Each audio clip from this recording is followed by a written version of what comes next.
it was about maybe 24 hours after he was murdered that I was obviously close to him, and I was so emotional about his death and so sad for Erica and the children that it took about a day to realize the political implications of this, which are real. They're not paramount. They're not the most important thing. The most important thing is Erica and his son and daughter. But, the country really benefited from Charlie Kirk, and benefited for that specific reason that you articulated so well, his ability to bring people together who had most things in common but not everything, that ecumenical spirit, which is really necessary.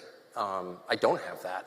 I mean, I'm a completely alienating person. Like, people like me or hate me. It's like, I wish I wasn't that way, but I am. Charlie wasn't, and he could hear people who had views that weren't precisely his and say, I think I know what you're saying, or I agree with a lot of what you're saying, and we agree enough that we should be together on this. And I don't know who can do that.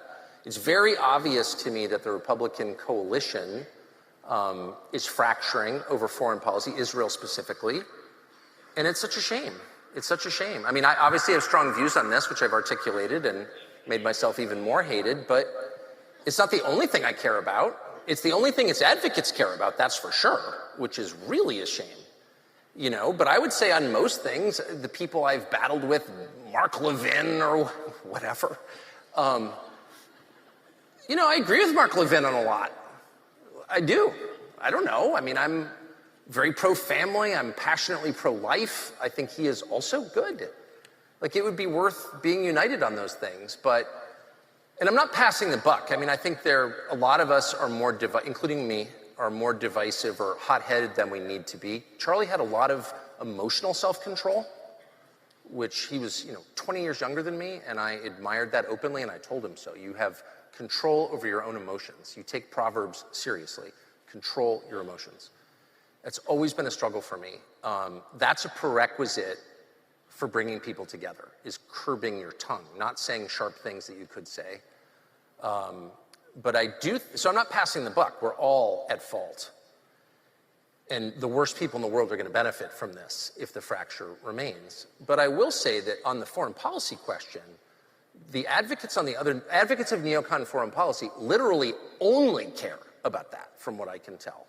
And I would just urge them to, broaden your concerns a little bit. Yes, I understand your emotional connection. I get it. And I'm willing to make allowances for it. But, slow down a little bit. You don't have to hate people just because they don't worship Bibi or something. Like, that shouldn't be the make or break issue. It's a foreign head of state. Like, settle down. And hopefully they will. Hopefully they will. And I do think when 7 million people take to the streets, as they did last weekend, I know they were all like elderly boomers and everyone's laughing at them, but that's a lot of people. And that suggests a very high level of organization and coordination. That's formidable. That's not a joke at all. And I'm not laughing at that. I think it's totally real.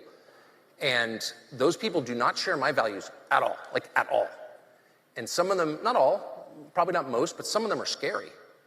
I don't want those people in charge again. I saw what happened last time. So, think big picture for a second. You know what I mean?